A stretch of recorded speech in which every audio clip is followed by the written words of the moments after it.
কুরআন মধুর বাণী আমি যখনই শুনি আমার মন ভরে যায়।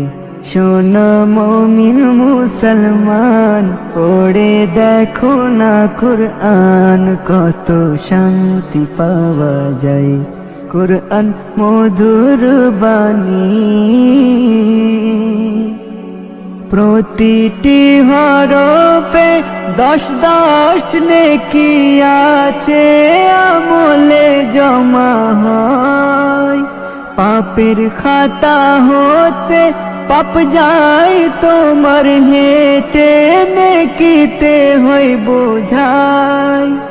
প্রতিটি হরফে 10 নেকি আছে, আমলে জমা হয়। পাপের খাতা